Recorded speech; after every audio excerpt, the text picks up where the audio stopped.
Ladies and gentlemen, this is it. Stand in line for your fix. DeMarcus and Mark is in the mix, serving you yet another round of fish and grits.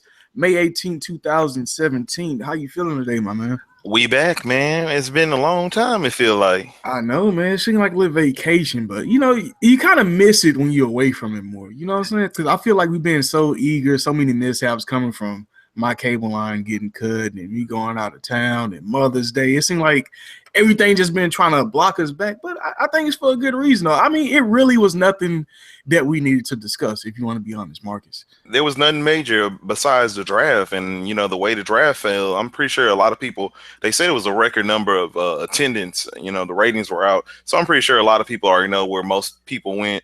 But we're gonna touch a little bit on that. Oh yeah, definitely. We're gonna definitely get into some draft talk, but I want to kick this show off with the state of Houston sports. I consider myself a prime Houston fan when it comes to all the sports that we actually cater to. But I wanna get your opinion before I actually go into how I'm feeling about everything on what do you see the state of Houston sports being just as we speak today, May 18th, 2017? Man, I just posted on the other day on Facebook talking about I've been so concerned and wrapped up in the Rockets and that roller coaster ride that I didn't even pay any attention to the Astros that they're the number one team in baseball. Yes, sir, they are. 29 wins. That's pretty impressive. So, they had a great season last year. So it's good to see that they're off to a hot start. I hope they can keep it up. But in the Texans, man, Deshaun Watson, what a huge pickup for our our city, honestly, because you never thought we would see a black quarterback. I personally never thought I'd see a black quarterback. True. But even past that, black quarterback with the skills that he possesses is something that I can't wait to see with him and DeAndre Hopkins and Will Fuller and with the offense that Bill O'Brien runs, that the endless possibilities are for the Texans right now. They have the team that's in place that can really make a lot of noise going into the season. It seems like with a lot of the Houston teams that it's always that statement. It's always next year. You seem like you always hear that, like, oh, we got the team for next year. We got the team for next year. Same with the Rockets, man. You thought they had a team that can do something special this year, but I don't know what's going on with Harden. I don't understand, how he can just disappear from a game like that. But just to go MIA and just to really put the city on your back and just drop us, almost at the finish line was a hard pill to swallow, honestly. So I don't know what's going to go with the Rockets. Their future is looking bright with D'Antoni. I heard the other day that D'Antoni is talking about bringing in a defensive coach. He wants to be a top 10 defense in the NBA. I never thought I see the day D'Antoni would actually look to get defense. Cave in. I think what happened was I think we needed to go through that struggle. I think we needed to go through Pop. I think we needed to have the shortcomings that we did for him to click and finally realize, you know what, offense is beautiful, but guess what? Defense wins championships. We talk about it all the time in football and in basketball. Defenses win championship. And I feel like the Rockets played better defense in the later half of the season, but I feel like from going from this year on forward, getting a defensive coach really put things into place that when your offense is not going, as we have seen the Rockets struggle from the three-point line, that you can rely on your defense, that we can lock down everybody else to score. So while we're struggling, we'll make sure that they're not going to be getting shots off. And then when we get our offensive going, then we can slack off just a tad bit on defense. So I really like what Houston sports are going so far. I don't know what the Dynamo are doing, so I'm not going that deep. Yeah, I hear you, man. And I'm so glad that you did it in that particular order because that's pretty much the order that I have the teams ranked at the moment. I got Astros, Texans, Rockets. But and we have to be completely honest. If we was to go back, let's say last June, even last May, it wouldn't have been that way because the Astros was coming off a season to where they beat the Yankees in the playoffs the series before and lost to the team that won the World Series the season before and then didn't make the playoffs. But that had a lot to do with the pitching staff. Dallas Keuchel, he kind of had dead arm last year, but I'm just glad that they're able to get off to a hot start because in baseball, you get off to a hot start those first few months, it's almost like you're locked into the playoffs, So it's all about the start in baseball. And it's good to see the Astros getting off to that good start because they do have probably the most talented team in Houston. I mean, when you talk about the bad lineup, having two aces on the pitching staff, I think it's really time to pass it on that this is the best team in Houston. And I honestly, like I told you before, I feel like this has been the most consistent team as far as my life is concerned. Like I understand they had, I want to say about a 5-year stretch to where they was trash and they kept having the number one pick in the draft. But this is still the last Houston sports team, where the big Houston sports team, to make it to the championship round, at least during my lifetime. Like I said, again, I understand the Rockets made it 94, 95. I was 5 years old, bro. I didn't get a chance to enjoy that. I wasn't out there partying in the streets with my you know mama. what I'm saying? No, come on, let's be serious. Like, I hate when people say that. Even the Cowboys fans say that. So you, at the age of 2, were riding around in the car with your mama for the championship. Hey, come on, get out of here. The Cowboys ain't been relevant just like the Rockets, but it's neither here nor there, or the Texans, should I say. No, I mean, you can say both, because that's the problem, Marcus. I mean, the Astros made it to the World Series, I want to say 2005. They got swept, but they still got there. They made it, yeah. The Rockets have been capped off at the Western Conference Finals as far as my tenure. The Texans can pass the second round, never been to the AFC Championship. So the Astros are just reclaiming the city that's theirs. I mean, I don't consider this to be a baseball town, but I love when the Astros are winning. I love when all my teams are winning on top of that. But then the Rockets, what they did, Marcus, and why I'm putting them at number 3 is because they held on long enough for the Astros to get off to a good start and for the Texans to finally win back their fans. If the Rockets were to get, let's say, beaten by Russell Westbrook in 5 before the draft, before the Astros got to a hot start, the city would be in shambles. But the Rockets they took us there to where we can actually be happy with our city. And to have that kind of consistency through 3 major sports, that's overwhelming, because we actually have a top team in all 3 major sports. Man, what I would like to see is a unification in the city of Houston. And what I mean by that is the Astros are on top, the Texans are trending upwards, and the Rockets are trending upwards. I want some of the big heads in those organizations to really sit down and collaborate with each other and try to come together and really try to achieve something that's never been done, where you have all 3 phases of sports in Houston, where you can go to the highest level and achieve something great. The Astros, as you said, honestly, that's to be truthful. No, it's fine. I don't watch baseball. A lot of people don't. A lot of people don't. I don't feel you got to explain that. Yeah, I'm gonna watch them. I can't promise anything. Baseball is a slow, methodical sport. Let's be honest. I'm gonna keep it real. I'm gonna keep it real out there. Baseball is a slow, methodical sport, and my eyes are just not adjusted to that slow pace. It's very deceptive. Baseball is a chess match. That's just how I look at it. And I'm out here trying to play checkers. I'm not ready for chess right now. But like I was saying, I like the Astros and where they're going right now. Like you said, you got off to a hot start. It's 182 games or something like that. So that's a lot of time where you can grow as a team and bond and really get to a back to that high point. And with the Texans, they have the pieces in place, because the only thing that the Texans has always been lacking on is where the quarterback position. You got that field. They picked up that in the second round. What is that running back name?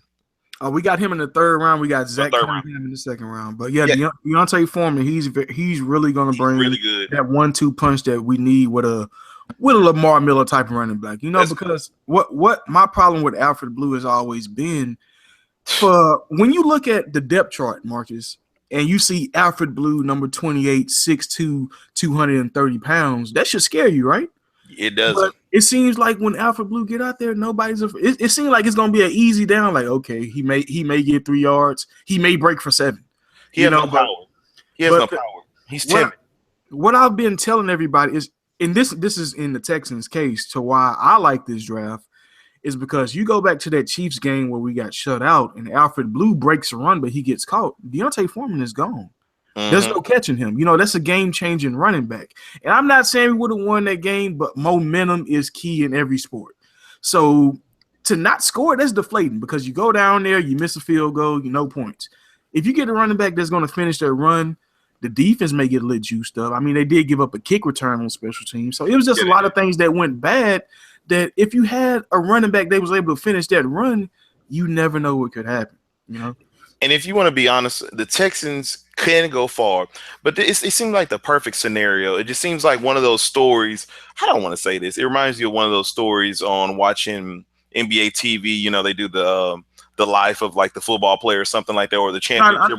The championship run. It just seems like the Texans have the perfect pieces in place to make that championship run, because you have Vince Wilfork retiring, you have JJ, you have the scenario with JJ Watt coming back. You got Clowney, who's finally came into his own, and he finally, you know, was healthy enough, and he showed enough flash that you have optimism for him. Mm-hmm. Then you have Will Fuller. You know, he had that good rookie season, and then you have DeAndre Hopkins. He had that bad season. Will he rebound? And then you have the new quarterback coming in, and it just seems like the right pieces are in play to make a run and to create a scenario that those special stories that you always heard about those championship team with the Ravens. You remember back in the day with the Ravens, Ray Lewis on his last leg, and then they came in with the last run. Yeah. Exactly. The mindset that this is, you know, we're going to do this for Ray, or Tom Brady, you know, trying to prove everybody wrong that, you know, Gronk, he can win with or without Gronk, and, you know, the whole scandal that went on. It sounded like the Texans finally have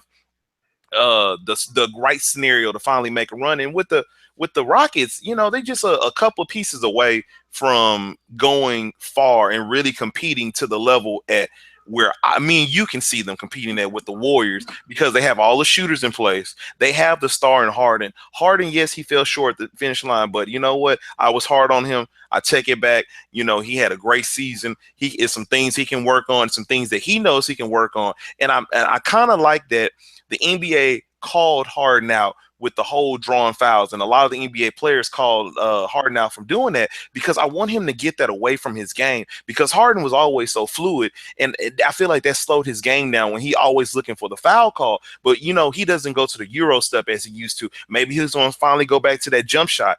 You know, who's to know what Harden's going to do, but I feel like he's going to have the type of off season that he's going to finally get his I guess his cards ready to play, and I think he's going to come back firing in all cylinders. Definitely, you know, and that's why I'm kind of glad we didn't kind of get on air emotionally and discredit James Harden, because that's what a lot of people did. You know, I was trashing him. Yeah, I understand that, and as a fan, you have the right to. But I sat back, I looked at everything. You know, I went out of town for a couple of days, and I just sat back and thought, like, man, like James Harden really didn't do anything wrong. He did everything he could for this team. I'm talking 55 wins, third best record in the league. Second in scoring, first in assists, you know, the first player to have 2,000 points and 2,000 points produced off assists. You know, he really had a great season. He just ran out of gas.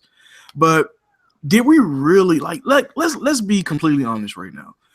Did we really think we had a chance to beat Golden State?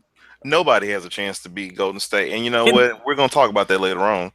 I mean, but this goes into the James Harden bash, because John Wall had an equally bad ending to his season, missing his last 11 shots, and I don't think he got nearly as much bash as James Harden. Okay, but DeMarcus, why did James Harden get the bashing that he did? Because he was as good as John Wall is, good as we've seen. We know he was tired though, man. But he looked fatigued. I'm not even getting past the tired thing.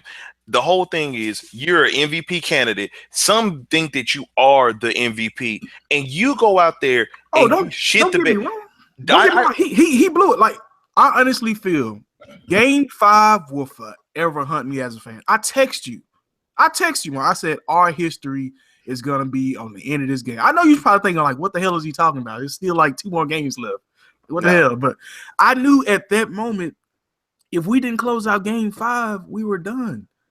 Because everything is about momentum. You lose that momentum in that series after having that strong Game 1, losing back-to-back. You win Game 4 at home. Now you back on the road, and you have an opportunity to close out with a retired Duncan that we've been waiting 20 years for to happen, with a hurt Tony Parker that's not playing, with Kawhi Leonard out with an ankle injury toward the end of the game, and we lose to the Patty Mills and Danny Green-Red Spurs. Like, that hurts. That hurt me a lot. But like I said, I don't want to discredit his season, because he really only did us a favor. Because I really didn't want to see them lose to the Warriors for a third straight year. Because what I already am hunted by the Jazz days when the Jazz used to run through us. I mean, all the between the time. late 90s and then they got us again with the Dan Dan Williams and Booza's Jazz, you know. So Man, they was schooling us. it's always certain teams that Houston loses to. I'd rather us lose to Pop this first time and get that valuable experience because we took him to the limit. He had to adjust. I feel like we made Pop think, but once he got a hold to how to stop us, it was nothing else we could do. And then not closing out game 5, they really put a damper on everything. It really did. And I know we don't want to be too long on the Rockets tip, but I see where you're coming from. But as the positivity I can look at this year is I didn't expect much out the Rockets. I didn't expect the Rockets to even Nobody make did. the playoffs. And at one point, you have to say this, bro. At one point this year, the Rockets were the best team in Houston because the Astros wasn't kicked off yet, and the Texans still had Brock Osweiler, and everybody hopped on the Rockets bandwagon. And they made it far enough for us to actually see the best 2 teams get back to the top. So the Rockets did their job, in my opinion. Well, the Rockets at one point in time were the second best team in the NBA because they had just come off that win against Cleveland, and everybody was really thinking like, "Whoa, this Rockets team is legit."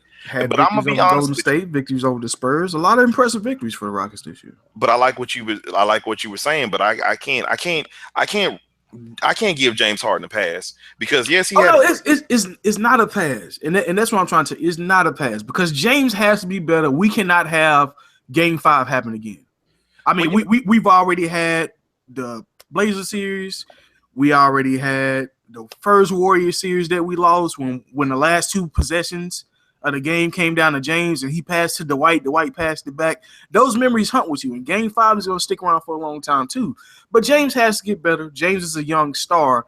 I had no problem with him going to the club. I mean, if I fuck up at work, I may want to go see some ass and titties too. I had no problem with it. But that's fine. That's fine and dandy. And I'm not even going to talk about the club situation. I'm going to talk about James Harden, and I'm going to bash him for a minute. For the fact is that this man has been with the Rockets since 2012, and as long as he's been here, he has not showed up not one time in the playoffs where he had a commanding star-like performance that we can gravitate to and say, damn, we got something special. Anytime I remember James Harden do something amazing was always in the during the regular season. Oh, it is. I mean, let's you know what? Let's do it like this. Let's go down the line. I mean, first playoff series, we lose. OKC, we lose that one. Terrible. Blazer series, he was terrible. Okay, then the Dallas series, Rondo went wild and Dirk went missing. No. Guess what? Rondo left and James Harden still didn't carry us that season. Yeah, that's what I'm saying. And Dirk was missing. Dirk missed Dirk-like shots that I'm like, whoa, Dirk about to cash this from brick. Wide open threes. I'm like, okay, this something ain't right. Clipper series, game 6. Where was he? On the bench. Warrior series, last 2 possessions in the first 2 games. Turnover king. 13 turnovers in the last game. And then you come to this year. He was pretty good in the beginning of the OKC series because he had something to prove. You missed another series last year, Warrior series. What was he? The turnover machine once again. But I think those 2 coincide because he played them back. Anything different from the Western Finals to the first round. I seen nothing different other than Dwight Howard looked unengaged. Well, but they both ended in 5, and it looked like they didn't even want to win one game. This is the thing that Harden needs to challenge himself. It needs to be a Hakeem Olajuwon, or it has to be a Tracy McGrady. And I don't care what nobody says. Anybody up and down say that Tracy McGrady is not a championship, but that dude had the talent to be. At one point in time, Tracy McGrady was the greatest player in the NBA, and I don't care what nobody says. And that's true. But my issue that I had, that bothered me, okay? Because this is a guy that was on the court with a future Hall of Famer also in Yao Ming. Mm-hmm. And for you not to get past the first round and you got blown out in game 7 against the Mavericks when you could have won that series, and you got the nerve to question a man that has 3 playoff series victories. Well, this is the thing I want. This is what I want. I want somebody with some kind of seniority to talk to Harden, to coach. I wouldn't even mind him to train with Kobe during the summer and have conversations with Kobe to create that killer instinct that James Harden needs to have in the playoffs. Because ever since the 2000 and what was that? No, the 2012 playoff series against the Miami Heat. James Harden has not been the same in the playoffs. I don't care what. I don't care what. No, that Ron Artest hit was crucial. After the people's elbow, James ain't being the same. I'm telling you, James Harden needs to come back next year, improve and show. I want to be shown as a fan that he can carry this team for the long haul, because he just qualified to get a 4-year extension with more money from the Rockets. The only unanimous first team all selection. I just want James Harden to show up next year. I want him to show up, and I want him to show out. I want him to people. I feel like James Harden is going to go on the MVP run next year. I feel like he's going to have the type of season that has his name in the conversation as one of the greats in this game, and I'm challenging him to have that type of season next year. You know what I want to ask you, man? I want to know how you feel about this, because we've been on a record as being against rest, but James Harden has played 500 more minutes than Steph Curry and 300 more minutes than LeBron James.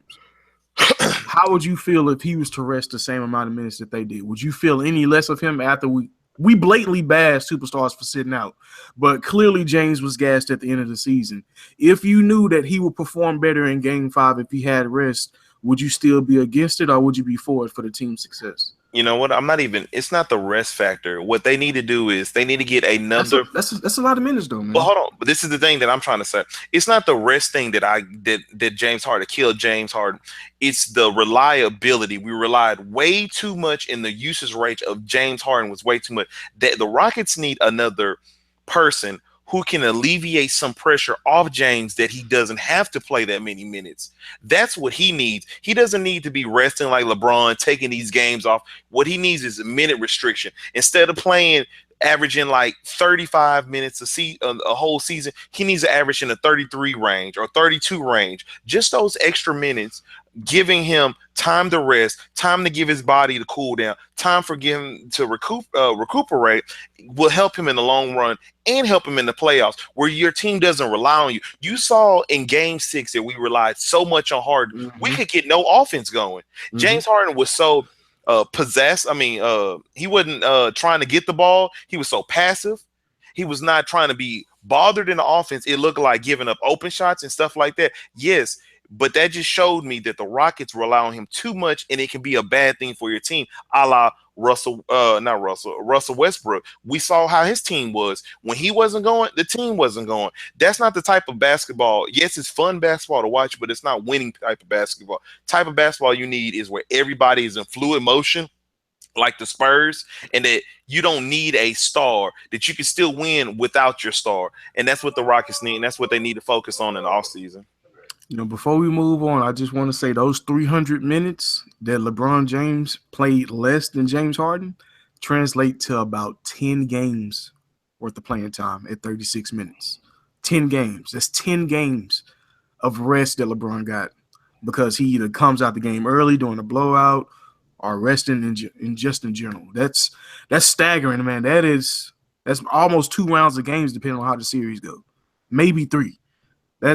I think that's a huge difference, and I do hope that they're able just to decrease his minutes. Remember when Steph Curry played like 28 minutes a couple years ago? I ain't saying we need something like that, but if we can get him down to 30, 32, I think that would be perfect, and I think that'll help him out in the long run. I know he's young, and I think he's going to be here for a long time, especially with this Supermax that he's going to get, but I don't want to run him into the ground. That's the last thing you want to do. That's so true, and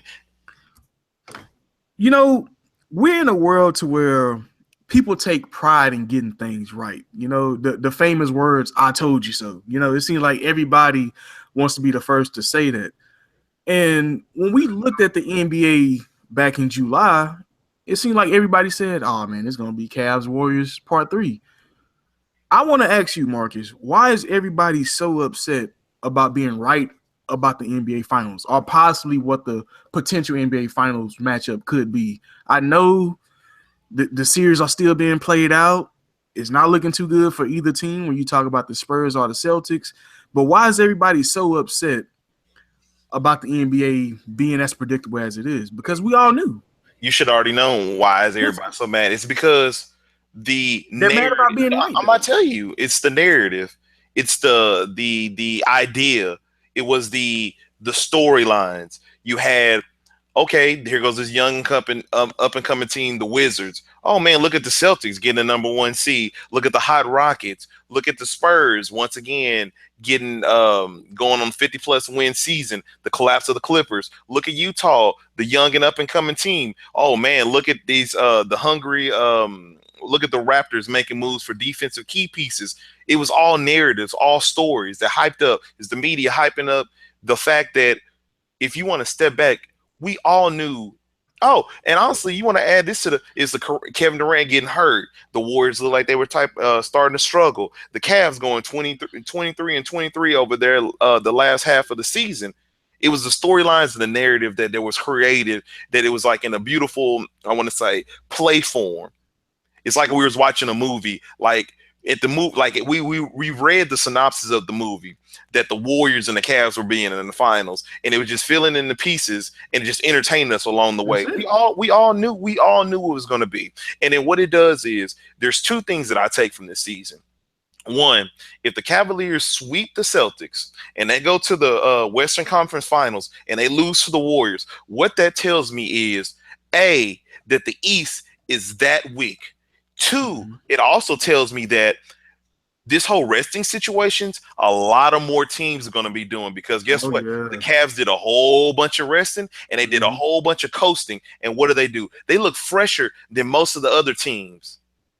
Yeah, they do. I'm telling you, the whole rest situation. Who's the best player playing right now on the Warriors? Kevin Durant. I wonder why. Kevin Durant did a whole bunch of motherfucking resting. Yeah, he sat out for like 2 months, 2 or 3 months. I'm telling people, you have to stand back in this rest issue, and these teams these high power teams like the Warriors and the Cavs not taking the regular season too serious is really putting a damper on the NBA, because a lot of teams gonna start sniffing and they're gonna start saying, hey, you know what?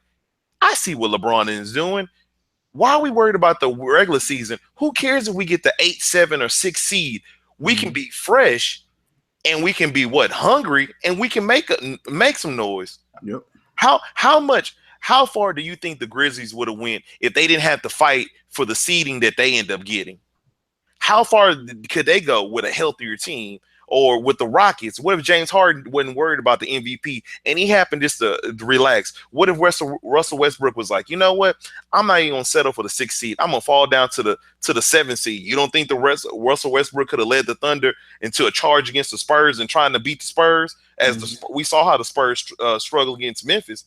Yeah, I'm telling you that that's one thing that I'm not liking in what I'm seeing, is because as much as I like basketball, I like people to take it serious. I like for I like that I'm watching you give your all. That's what I like certain movies where the actor, he's convincing that he's putting all into his role. When I'm watching football, we see daily, every Sunday, these teams grinding. They have only so many games to play to give it their all to get to the spot where they can hold up that trophy. And guess what? In basketball, you don't have to do that. LeBron is showing you that you can coast and wake up in the playoffs and get to the finals. Mm-hmm. And a lot of teams are going to start doing that, and it's not good for the NBA at all, in my opinion. And, I can agree with that, man. But the biggest problem I'm having right now is it may be Cavs and Warriors for the next 3 more years. Yeah, that's the sad part. If not at least 2, because even the moves we was talking about with Boston, if they was to make a move and get a Gordon Hayward, they got the number 1 pick, and they bring in a Paul Millsap, all Cleveland gonna do is restock.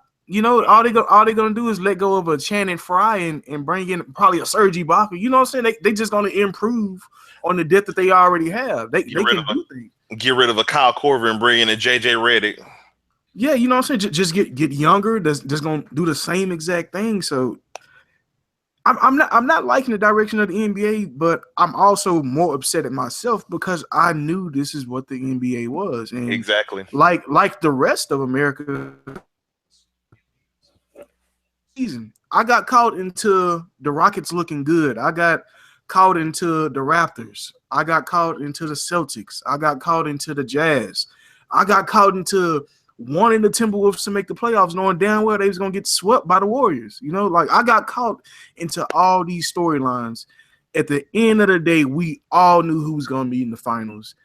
And I just sat back and think, like, why are we upset? Everybody was right. You know, if we was to go out there and place what the safest bet in sports was, Cavs Warriors in the finals. Which is sad. I put my life on it. It's sad, but it's true. And that's why the NBA is the most predictable sport right now.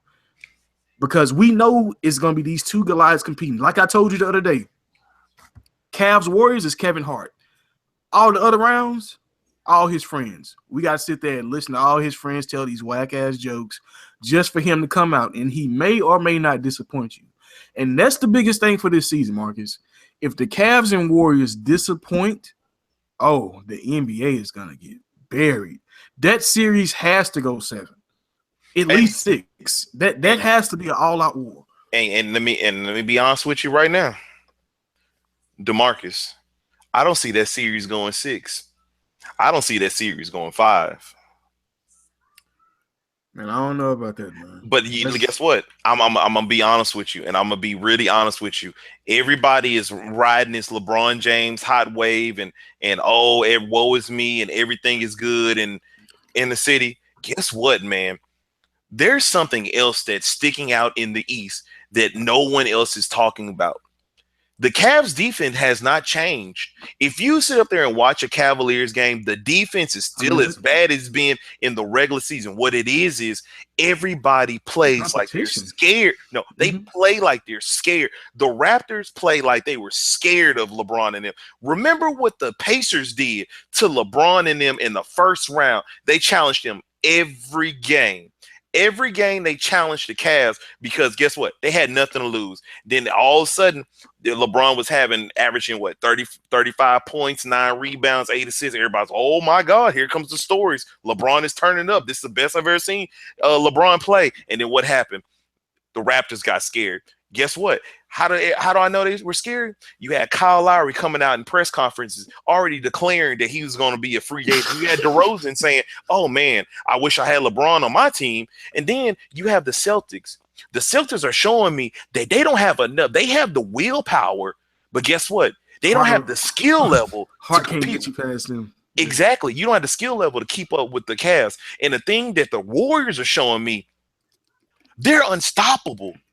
I don't care what nobody says. If you watch when they pass the ball, it's beautiful. It's over because if you watch the game against the Blazers, Damian Lillard and McCollum put up a heroic effort, and it still did nothing to dent. They still was getting blown out. The Jazz, Gobert was averaging like 18 points, and I want to say like 11 rebounds.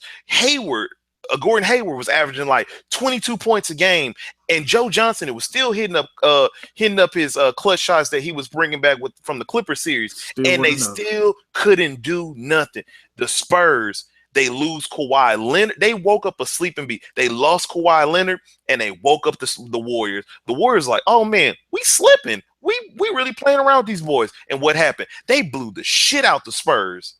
And they're gonna blow out the Spurs the next night and the night again, and in the finals. I'm telling you, I don't think the Cavs have enough to beat the Warriors. Guess what? Let's play it like this. Kyrie, you hold Curry. Curry is showing up in the playoffs. I've never seen Curry show up this much in the playoffs. Kyrie can't hold Curry.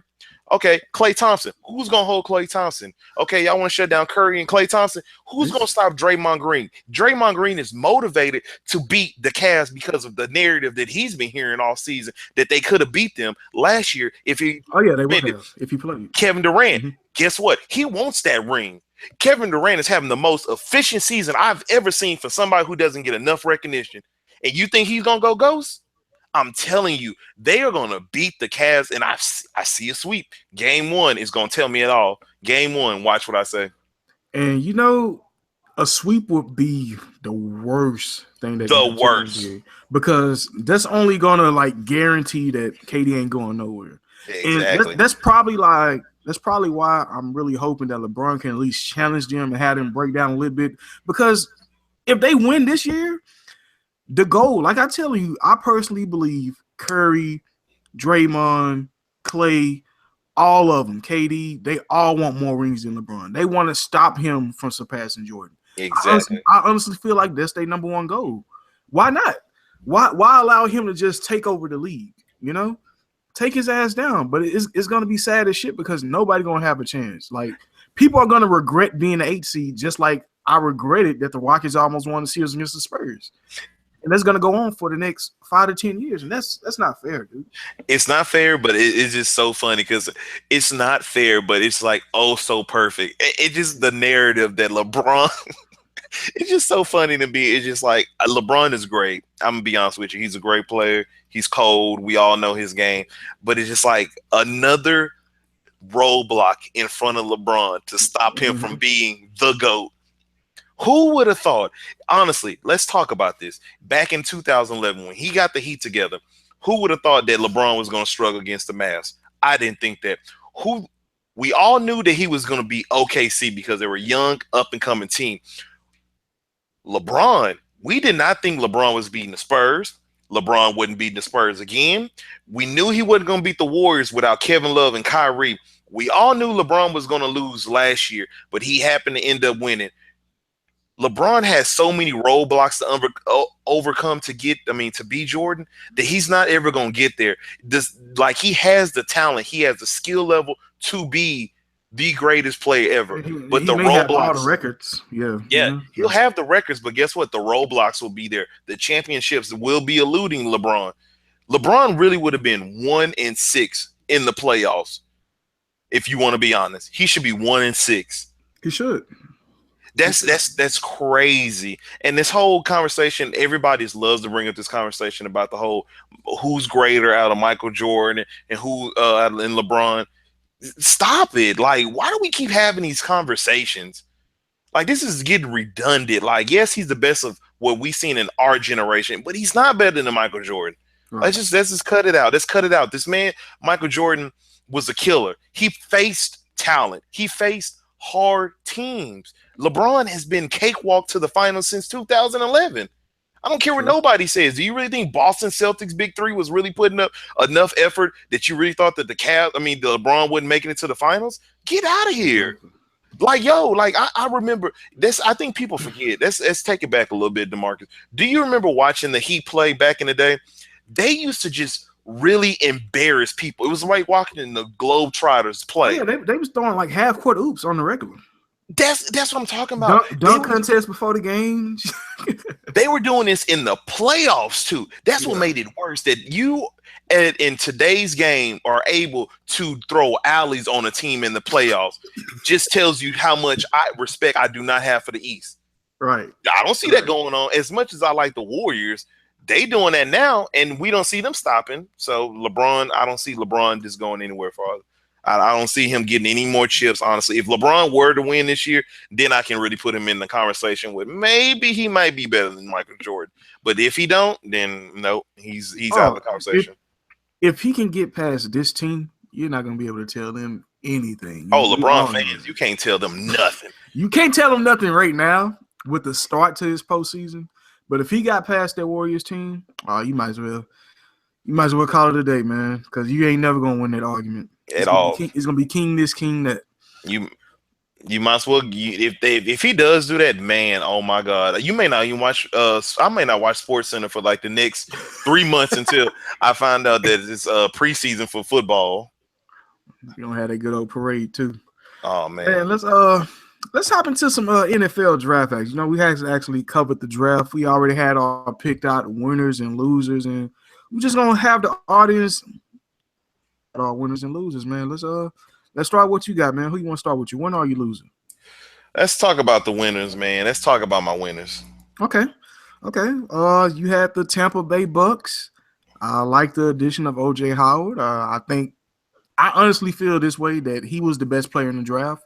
That's because when you get that combination of a game-changing tight end that's willing to block, you know, a lot of people want to talk about Nick Saban and his defense, but if OJ Howard is not in those two championship games, they may lose both of those games because he won the first one along with Kenyon Drake when he returned the kick return, and then he made another play in the last one. So I think Jameis Winston just got a scary weapon to put along with Jackson, Great. You're gonna have Doug Martin coming back in 3 games because he was suspended for the last game of last year, so that counts for his 4 games. And I think the Bucks are gonna be dangerous, and I think it's only gonna add to that NFC South competitive spirit that we've been seeing over the last couple of years. Did you mention Mike Evans? Yeah. Okay, yeah. See, that's the thing that I liked about the Bucks, and that's why I put them as a winner because it just giving more offensive firepower to the Bucks. It's finally putting Bucks in a conversation where they can compete with the Saints and the Panthers and the Falcons on the offensive side of the ball. And only thing that the Bucks need is fine tuning on the defense, and they're good to go because now you have 2 tight ends that can both block and also catch the ball. Now you have a deep threat in Deshaun Jackson. You have Doug Martin coming out the backfield. You also have Jacquizz Rodgers, down on Humphreys those. Coming back. Humphreys is coming back. That's a good slot receiver right there. I forgot about Humphreys. And then you got Mike Evans, the beast. And Jameis Winston going into this year, I'm pretty sure he has something to prove. Everybody saw the signs, the flashes were there last season. It didn't end so well. He didn't have the weapons last year, man. Let's be completely honest. I mean, he did. I don't even know who the hell that Shepard dude was that was catching passes from. Humphreys came out of nowhere. Bray came out of nowhere because Safarian Jenkins failed him. Doug Martin didn't have a great season. The offensive line didn't really protect him. And Mike Evans got peppered with targets because that was his only fucking weapon. So and the most drops in the league. So that's another thing they need to straighten up. I definitely think the Bucks are on the rise. That probably was at least one of my top 5 teams. Like I say, with OJ Howard alone. Like I really like OJ Howard. I think OJ Howard is the Black Greg Olsen, maybe better. And I love Greg Olsen. Oh yeah, Greg Olsen does it all. That's the thing. And I also like this Justin Evans guy that they got from A&M as the safety position. That's another thing that the Bucks need. They need some good safeties because that's the thing that they kind of lacked in last year because a lot of the teams they were facing would run up the scoreboard. That's any team though, man. You're nothing without safety. We've had that discussion. Yeah, we've been victim. The Texans been victim of that all the time. Oh boy. So that's why I'm kind of glad that the Bucks were finally able just to get a safety, one that has enough, I want to say, that showed enough in college. Yes, that showed enough in college that he can do something in NFL level because the thing I like about the Bucks and going into this year, remember, if you want to be correct, I told you the Bucks were high on my list because I saw the light last year. And it was fantasy. I'm be honest with you. Fantasy really brought me a lot of attention because I'm a Mike Evans fan, but fantasy wise, Mike Evans was my wide receiver. So I really pay attention to the Bucks a lot. And I saw what Cameron Bray was doing. I saw what Humphreys was doing. I saw what Jameis Winston was doing. But the only thing that I saw was Jacquizz Rodgers was doing. He came in like 4-game stretch. Yeah, he was eating. They was feeding him the rock, and he was really doing good. They had another running back. I can't remember his name that did a good job. But the thing I liked about the Bucks was I saw Jameis Winston. If you finally put him in situations where he doesn't have to be the savior all the time, because a lot of those games he was put in situations where he had to outscore. He had to outscore teams because his defense was failing on him. That he had to go on these long bouts with Oakland last year and with Dallas. If you don't put him in those situations where he has to play hero ball and where he can play game managing football and then take what the defense gives you and be efficient, like you said, they can really make a lot of noise this year. So I'm really looking forward to them boys. All right, man. Your other winner that you had listed was the Los Angeles Chargers. That still feel weird to say, man. But the reason I like this pick that you had, Mike Williams. I think he's going to be like a Michael Thomas 2.0.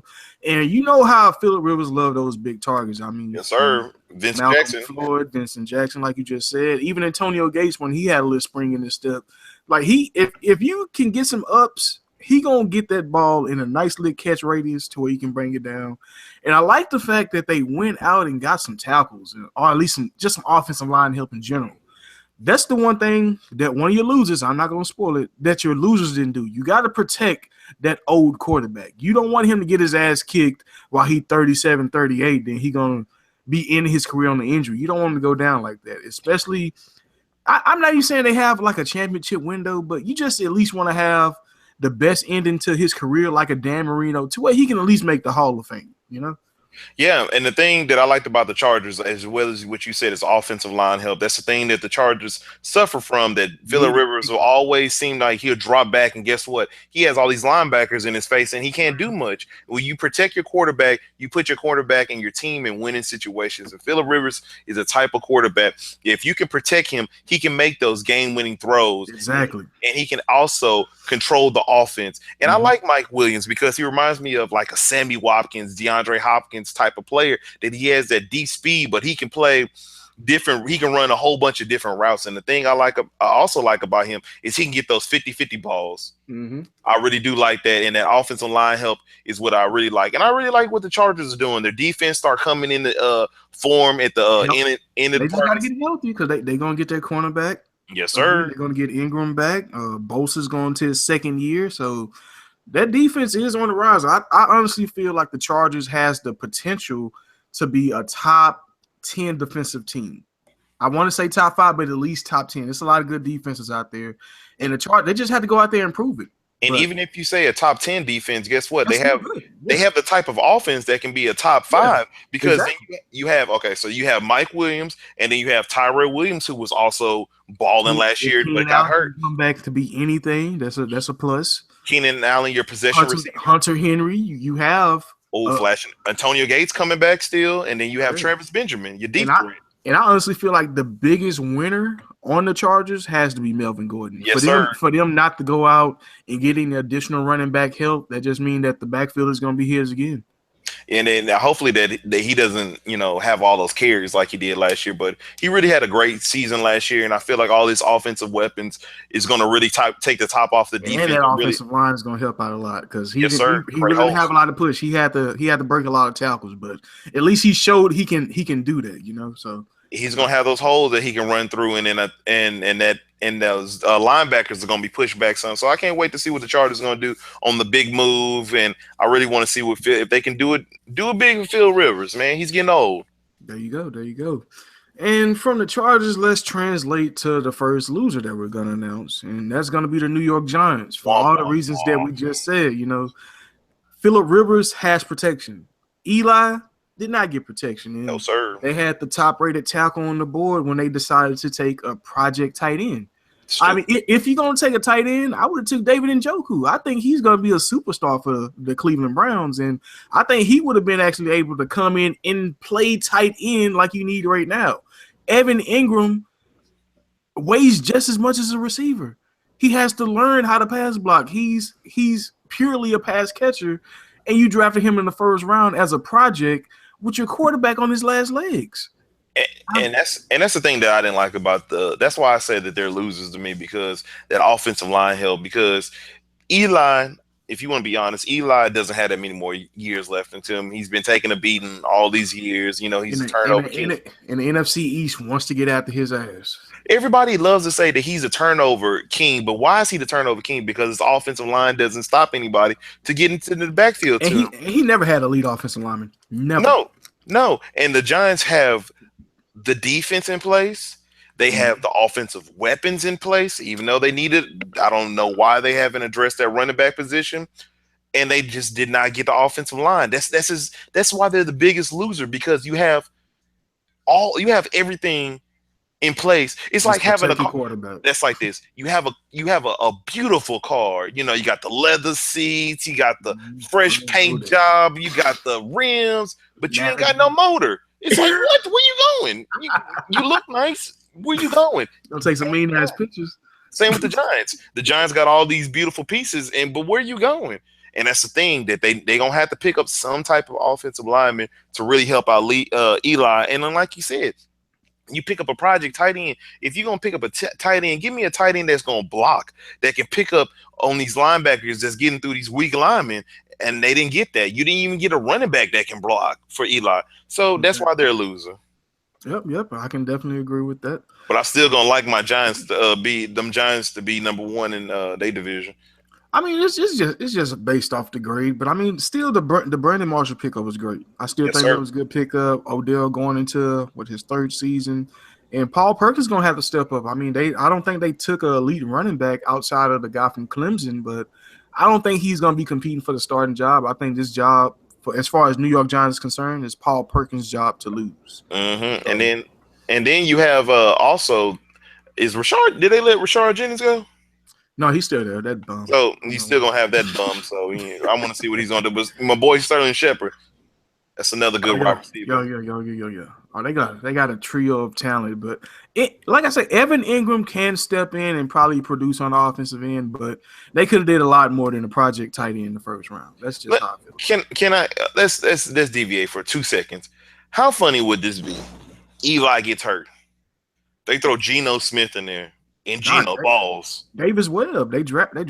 Oh, they did get I forgot about Webb, but they still like Geno. I still don't think they throw him in there, but I don't know. Geno trash, bro. Like, man, Geno trash, but Geno got the weapons in place that can make Geno look a little bit better. Oh man, you ain't about to sell me on this Geno. You don't think? You don't think Odell Beckham Jr. and Brandon Marshall can make Geno look good?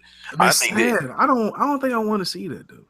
Brandon Marshall and Eric Decker made Ryan Fitzpatrick look like a all-star quarterback, and I think Odell is better than Decker. So, man, let's talk about the other loser now. That is terrible. But okay, the other loser was gonna be the Denver Broncos, man. I kind of can agree with you on this. I think that they did what the Giants should have did and drafting the best tackle on the board, but Garrett Bowles was the best tackle through and through. He's still a little raw. He's a little bit on the older side. I think at 25, a 25-year-old rookie, it's kind of scary because he should be peaking in like 2 years, you know? So I don't know. I don't know about that pick. I like the security, but I wish they could have got a little bit younger talent, you know, somebody that can actually be around for 10 years. In 10 years, he'll be 35, you know? So that seems like a lot for a first-round pick. The only reason why I said the Broncos are a loser in my eyes is I wanted them to draft a quarterback. I really did. I don't like Simeon, and I don't like the other project, Paxton Lynch.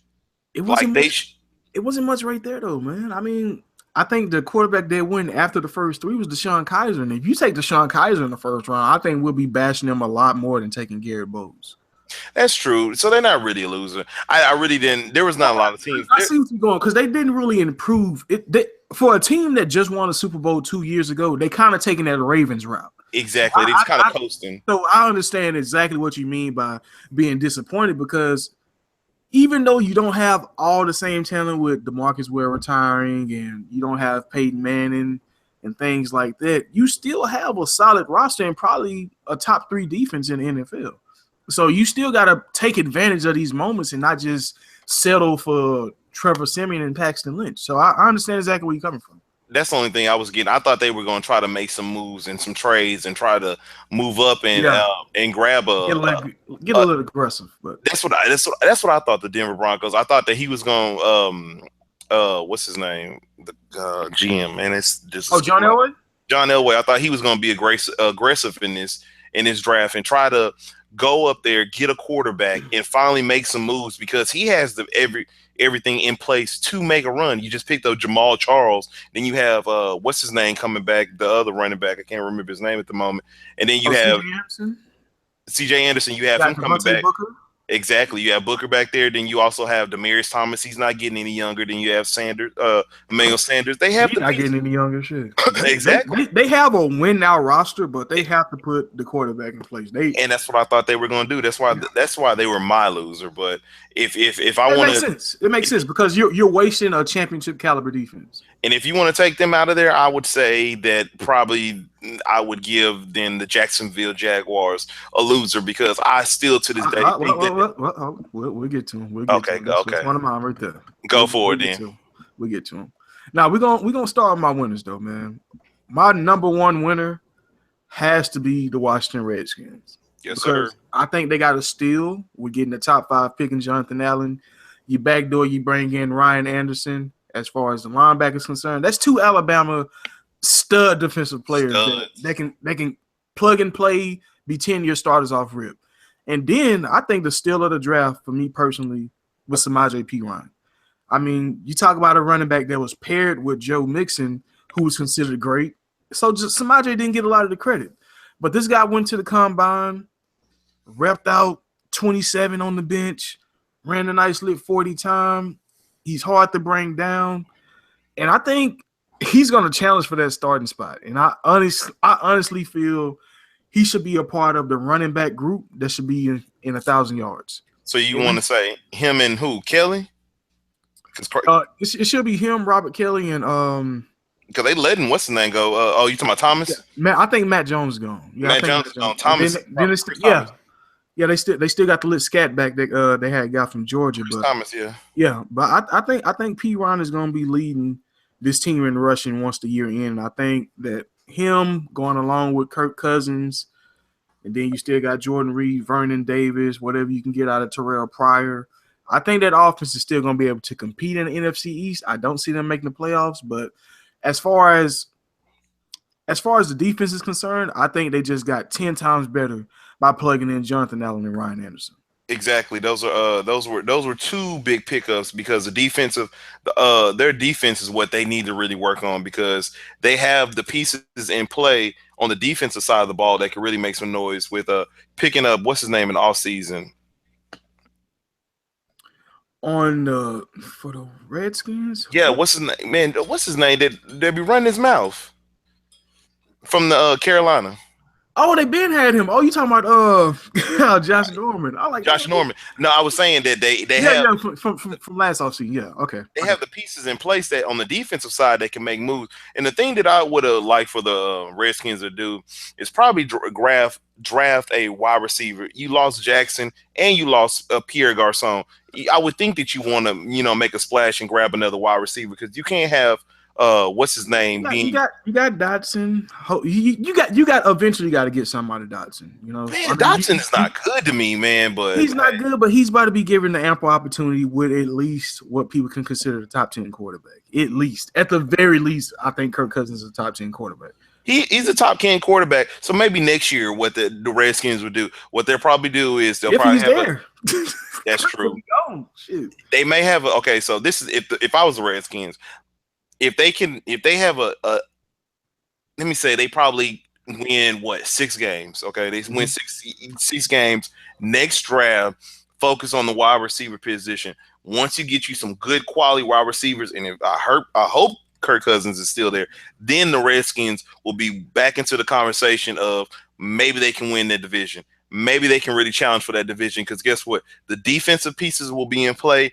The offensive line, they can probably retool a little bit better. They'll have the running backs. You'll have the quarterback in Kirk Cousins, and then you'll just have your new wide receivers, or maybe you make a splash and pick up Sammy Watkins or something like that. That is a plug and play. There you go. You got your deep threat. You got your deep threat that you need that you lost.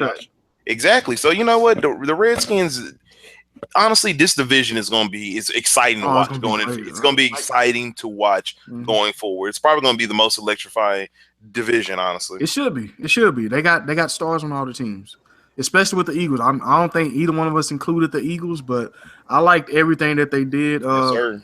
I feel like you're a huge Eagles fan. I followed the Eagles early on from like the early 2000s. So how do you feel this LeGarrette Blount pickup is going to work out for the Eagles? Just your personal opinion. The only reason why I would like LeGarrette Blount is the power that he brings.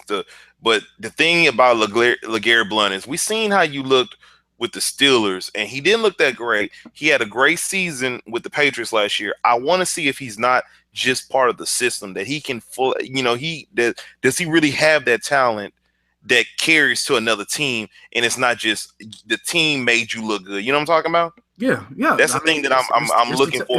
It's the Tom Brady effect. I mean, Tom Brady has opened his mouth and said, "I'm a product of the system." Of the system, exactly. If a person that most people consider the greatest quarterback of all time can feel that way, how should we feel about his teammates? You know, so exactly. And I feel like Blount is the type of running back that the Eagles needed, that can ground and pound and that can really make some noise. And then you have Sproles back there, and you have your Alshon Jeffrey and Torrey Smith and Wentz and Zach Ertz, and the defensive key pieces that they made, and they just picked up the defensive end and Derek from Tennessee. I feel like they really have a nice little team that can really make a little bit of noise. Hopefully they can make a lot of noise because they my squad, but I don't know how well they're going to do with, going against Cowboys and the Giants because, I'm really high up on the Giants. So we'll see what they're going to do.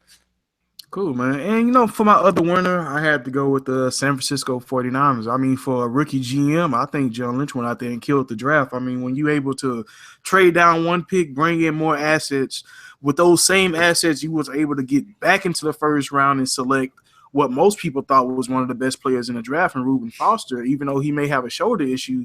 Shit, if he got to sit 1 year, you still probably drafted another Patrick Willis. And if you put him next to Navarro Bowman, and you still got Big Solomon Thomas on the front line and all the other players you've been drafting from the Oregon defensive line over the last few years, I think this defense is going to be put back in place. And honestly, what I loved about this is just sticking true to your draft board, because you can clearly see, at least on the defensive side of things, they knew that they had 2 impact players on the board, and they went out and they got those 2 impact players. And that's exactly what you want a young team to do that's trying to build. You got to build on your defense first, and the offense will sell itself later.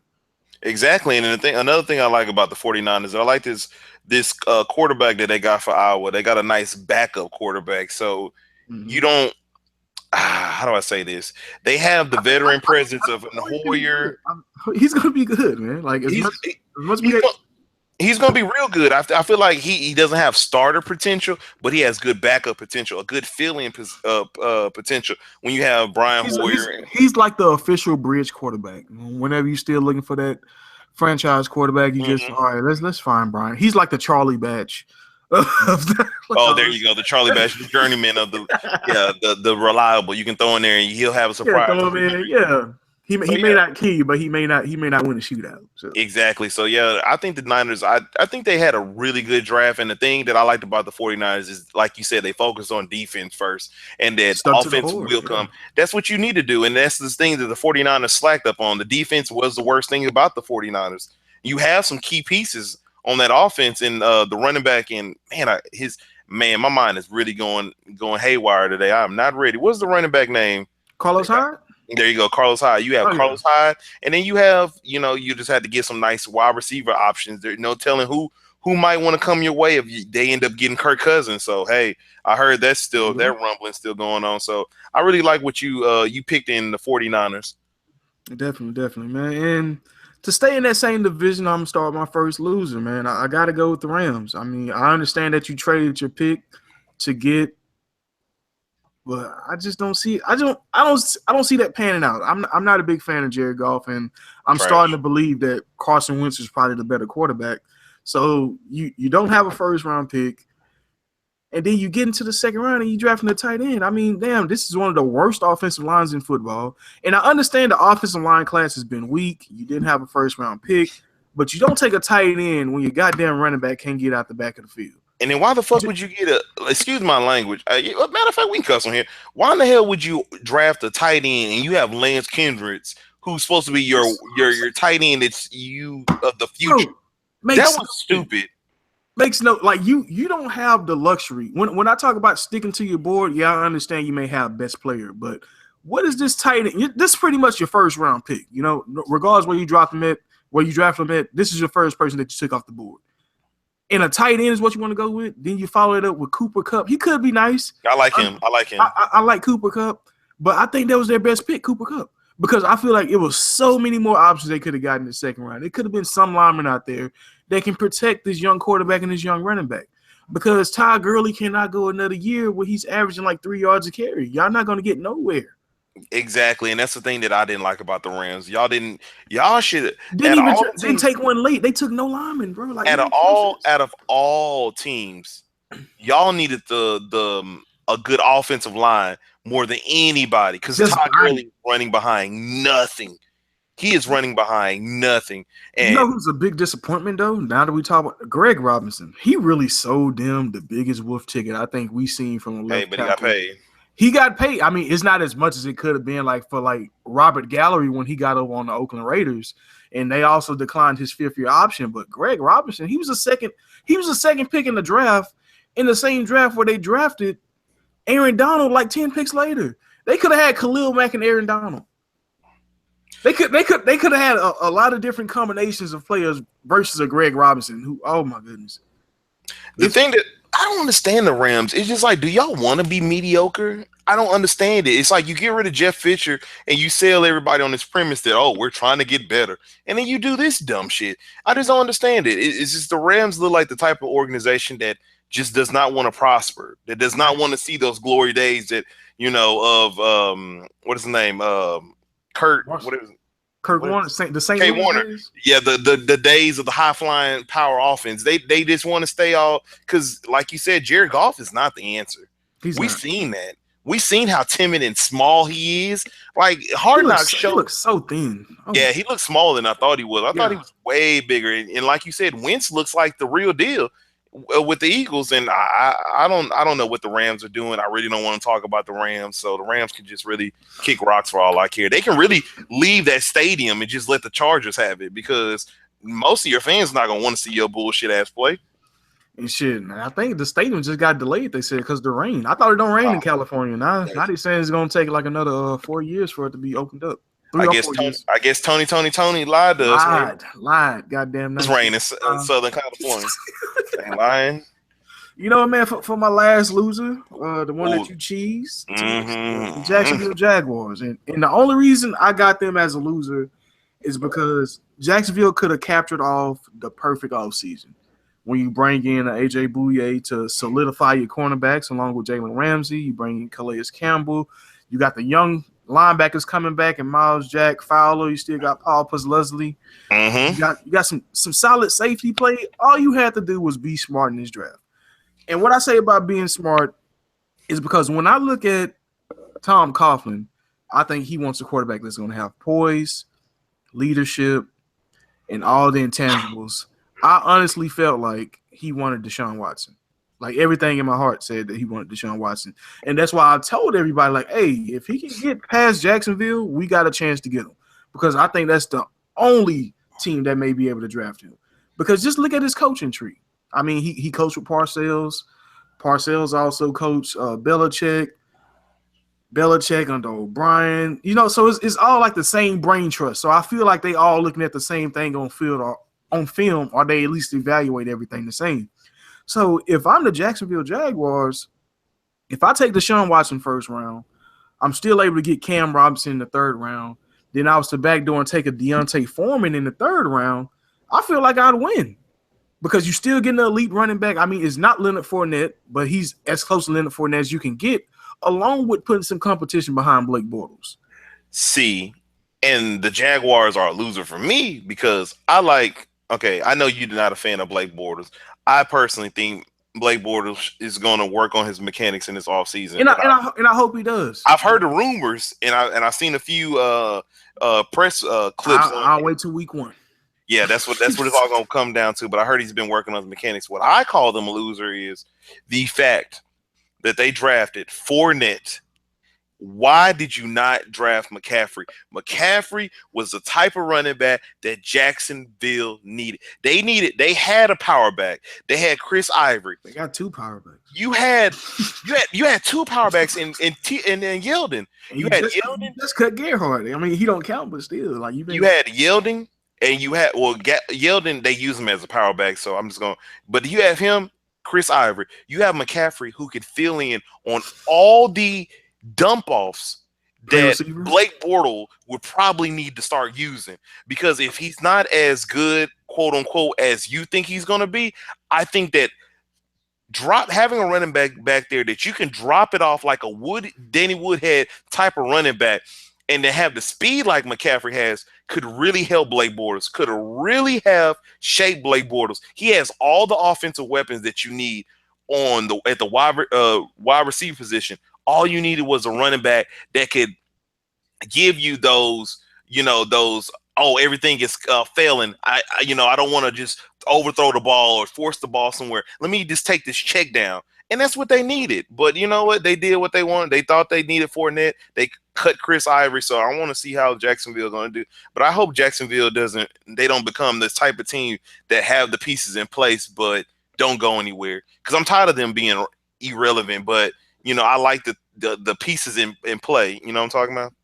Yeah, I like everything, but on paper, Jacksonville like I said, they could have won the offseason for the second straight year. A lot of people said they won the offseason last year and they had the opportunity to be the best team in the AFC South. It didn't pan out that way, and they end up picking in the top 5 yet again.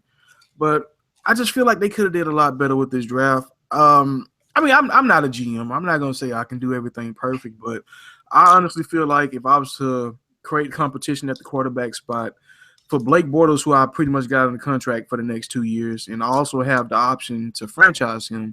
So if you was to bring in a Deshaun Watson, you're only going to pay him $13 million over 4 years, which is nothing compared to what quarterbacks are getting paid. They make $13 million at the signing bonus now. Exactly, like your boy, what's his name, Glennon with the Bears. Yeah, at the signing bonus, you can make that. So I honestly feel like the brain trust of the Jaguars. I don't know why they wouldn't want to bring in a Deshaun Watson. I mean, he right down the street, he was pretty much going to sell you out. Because I'm sure the South Carolina people's going to drive down there or be at the game. So it would have worked out a lot more. I'm glad it worked out in the Texans' favor, but if I'm the Jacksonville Jaguars and I want to be aggressive and I want to create a competitive environment, I'll put everybody on notice and take a quarterback first to let my quarterback and Blake Bortles know, like, hey, you're our guy. We picked up your option, but we could easily replace you.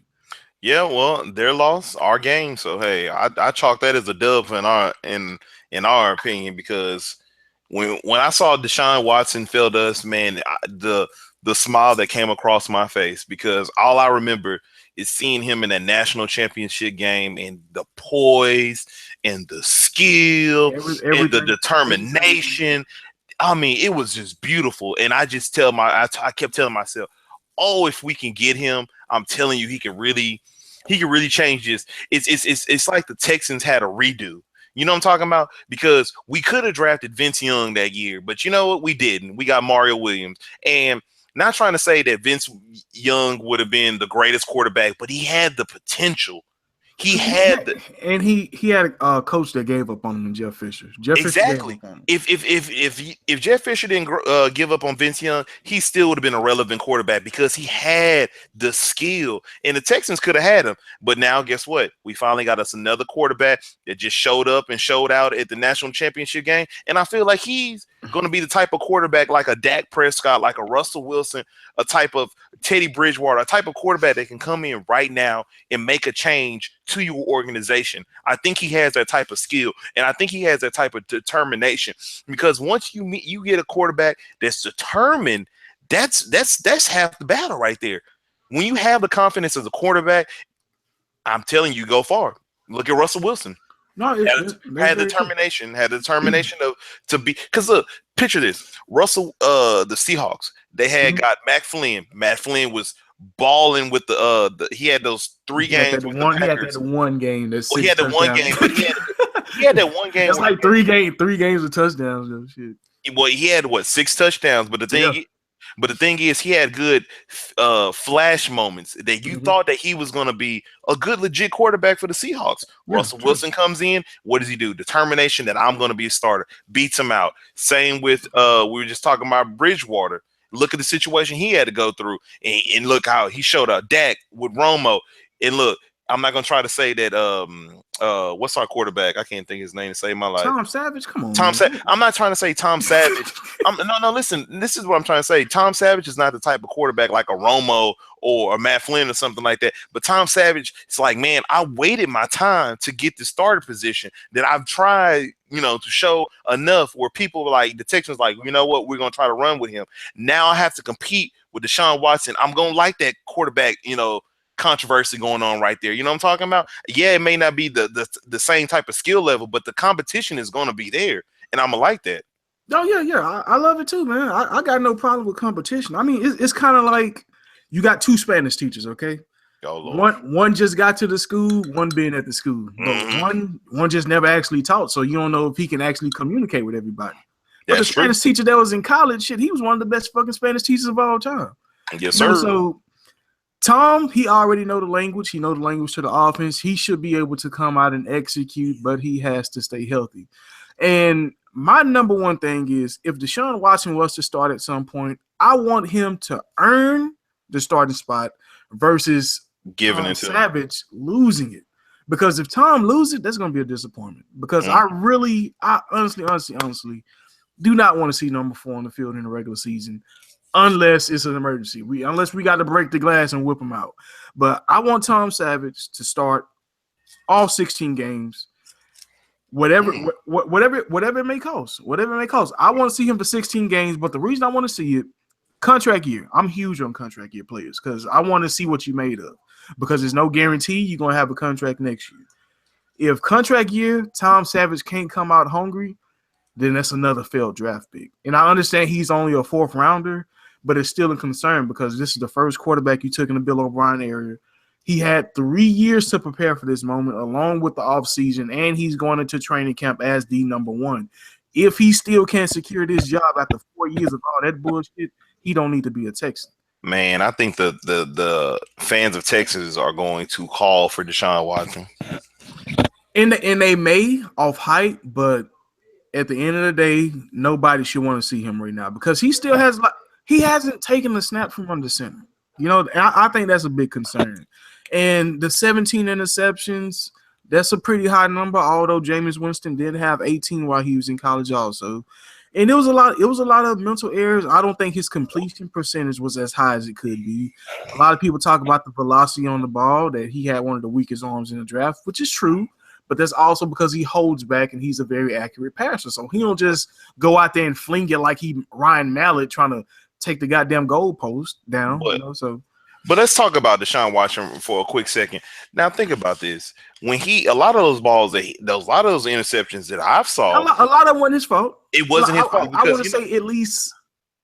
I want to say only 11 was his fault. I seen a video that showed every interception, and I think 11 of the 17 was clearly on him, and the other ones was like miscommunication on routes or deflected passes and things like that.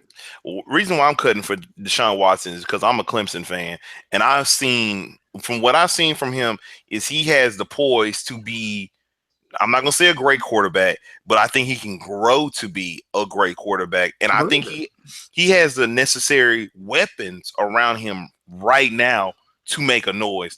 I don't think he has the poise of Dak. I haven't seen that because he hasn't taken a snap yet, but I feel like he's a good enough quarterback that can, let's say Tom Savage started the year off and then he takes the reins away from him, like something he showed in practice or something of that nature. But I feel like the type of quarterbacks that are coming into the league, the ones that have that elite level skill, athleticism. An athletic quarterback. I mean, I think it started with Aaron Rodgers, then it translated to RG3 success, Colin Kaepernick, Russell Wilson. I mean, athletic quarterbacks are the thing.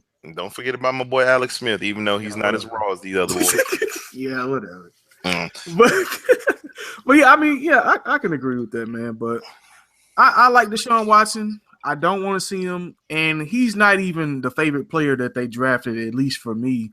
And at the end of the day, I gave the Texans kind of like a C+ in this draft because I was praising the 49ers for sticking to that draft board.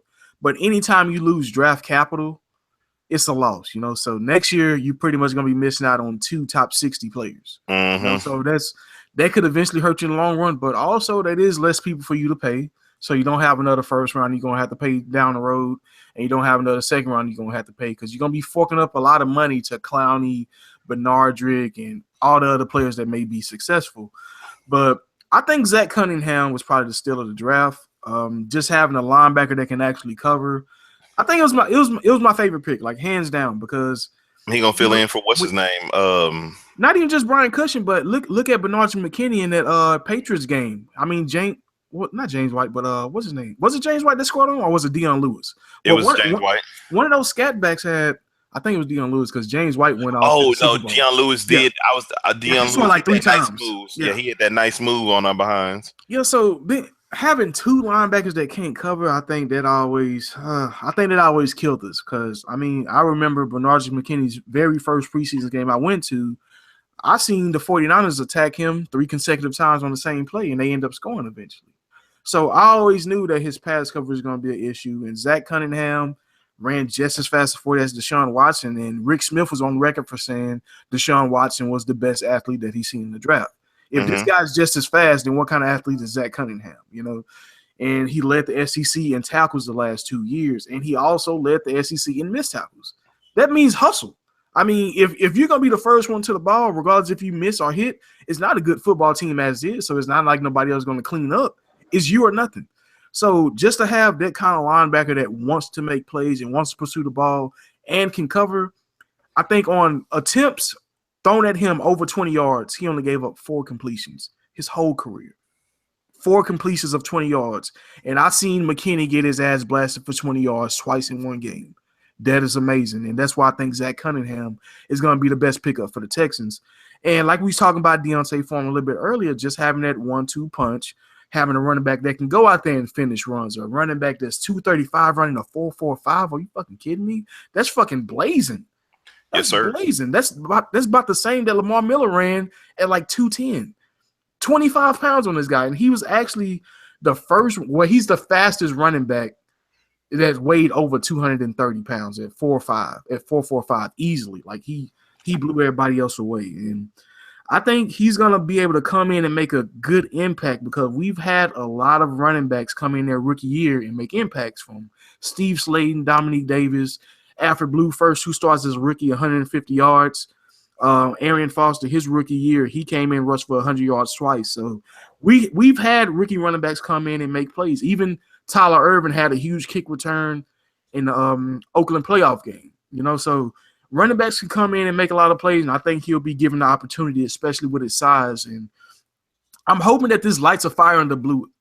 I talk bad about Blue a lot. I don't like Blue, so I don't like Blue either. But if you're telling me that your third weapon can still be 6'2", 230 pounds, I don't see why you want to cut him. If they do, I'm not upset. I wouldn't cut him. That's what I'm saying. I wouldn't cut him for free. I'd try to trade him, get something out of him, because that's a fucking asset at running back. You kind of want that on your team. So I honestly think that we really got a 3-headed monster. I think Irvin's going to be better. I think Foreman's going to come in and make an impact. And I think Lamar Miller's going to be better because he's able to come off the field and maybe even get involved in the passing down a little bit more. Do you remember? I'm not trying to go on a tangent right quick. Do you remember Taliaferro, the running back that played for the Ravens? Baltimore, yeah, I do. Man, that's who Alfred Blue reminds me of. Taliaferro had all that, that mass, but could do nothing. Hey. And he had the opportunity, because it was just like it went like Forsett went down and their other running back went down, and he had his chance to like really take over the starting position and did nothing. Same with Alfred Blue. You had Lamar Miller go down, and then you had many times where Arian Foster went down, but you never just took reins over the position. Like, yeah, you would have 130 yards, but then it would take like 32 carries to do that. That's too much. That's too much. He has the talent, but maybe the offensive line would help, but I just feel like Alfred Blue is a timid runner, and he doesn't run with power and conviction. He don't see a hole and hit it, or he don't see like he don't have a go-to move, a juke move or something like that. No specialty, because you look at Alfred Blue and the way he runs screams that he's a 6th-round pick. Exactly. You see a lot of players come in and they don't want to be labeled as their draft position. You know what I'm saying? But Alfred Blue has played like a 6th-round pick. He's played like a person who deserves to be in the NFL, but wasn't consistent enough to be a day 1 pick or a day 2 pick. I can agree. That's probably the biggest issue I have with Blue. And just to finish off on the Texans draft class, I think Julian Davenport will be able to come in here and make a nice transition. I know he hasn't played any major football, but just having that size, you can't teach size. You can teach technique, but you can't teach 6'7" with the longest hands in the draft. I think Carlos Watkins from Clemson will be able to come in and get right next to his roommate, DJ Reader. So we got the Clemson defensive line that's been in the last 2 championship games. I mean, and there's also a player that broke William Perry's record, the refrigerator record, his sack record at nose tackle. He had 10.5 sacks, and being able to generate 10.5 sacks from the nose tackle position, I think that's amazing. That's very impressive, because nose tackles, that's 2 bodies. That's the center and the guard most of the time. Okay, then you bring in Tristan Decoud, 6'2" cornerback / safety from Oregon State. I like his length. A lot of people compare him to Richard Sherman. I think that's a little bit of a reach. Yeah, it's a little bit of a reach, but I understand with the size. I mean, 6'2", 210, that's a big dude playing cornerback. So I think they got a lot of players that can come in and make immediate impacts, but they don't really have a choice, Marcus. And this is where the C plus comes in, because you're not going to have rookies come in next year. A third round pick is not going to come in and change the game. You really need Cunningham and Watson to be all world players at some point in the next 3 years. But you know the thing that is crazy about that, I feel like in today's game, these players are anomalies. Like you pick up a star in the third, fourth round. I feel like in today's game that these players are hungry to a point where they want to be shown that they have talent. And I feel like if the Texans can motivate that and get the most out of those players, then you'll go far. That's why you have like that just proves if you have a good coach, because what a good coach does is he gets the best out of all players. That's why I say even from basketball all the way up to football, you have Popovich, you have Brad Stevens. Those players grab the most out of their players. Same within the NFL, you have Belichick. That's why he can grab these fourth round and fifth round picks and make them into potential stars. Same with Pete Carroll or Bruce Arians. That's what I'm saying with these wide receivers that he have and these unknown players. That's what Bill O'Brien needs to do. He needs to motivate these players that we have that have potential to be something great and motivate them and sell them on the idea of taking that leap that we can make, we can get a championship, that it's not out of reach. Mm-hmm. That's if Bill O'Brien can do that, guess what? The sky is the limit. He finally outlived his Tom Brady talk. Like everybody wants to say that, Bill O'Brien walks around like he made Tom Brady and we see how Tom Brady is.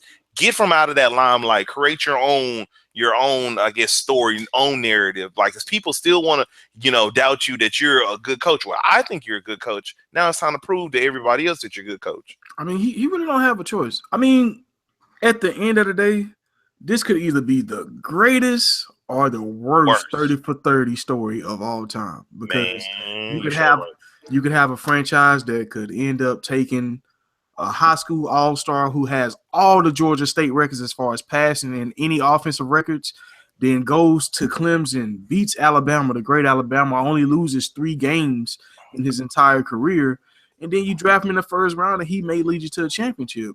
Or you can risk it all, lose 2 first-round picks, also have the Brock Osweiler signing on your record, and end up getting fired. So everything sadly depends on Deshaun Watson. I hope they don't put Brock Osweiler on his record, because that wasn't his call. Well, I meant more for Rick Smith. Okay. As in general, not when I say 30 for 30, I mean as the organization. They're all one. Okay. I clearly believe that Bill O'Brien wasn't a big fan of Brock, and I still think that was a Rick Smith saying, "Hey, Denver, I'm about to take your quarterback and screw my old team." I still feel that way. And I feel like he corrected those mistakes. And I commended Rick Smith for doing that, because for you, thank you, Browns. Yeah. Oh man, without them, we're nothing. They saved us twice. No Deshaun Watson, no goodbye to Brock Osweiler. But they also got 2 picks out of it, so I don't think they losing. You see what they did with the picks this year when you bring in Garrett, Javier Peppers, and then you also bring in David Njoku. I mean, that's 3 elite talents right there. And the Browns making moves like they making moves like whatchamacallit, like the Celtics, stocking up on draft picks. That's how you win.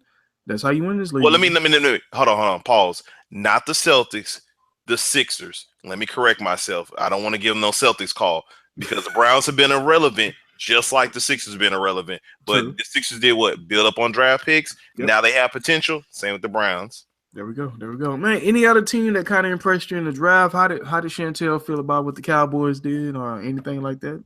Well, I mean, Chantel like the Cowboys, but she don't think the Cowboys. Everybody wants to make these noise about the Cowboys getting that cornerback, and I forgot who else the Cowboys got. I think they got another Taco. They got your boy Taco. That boy Taco.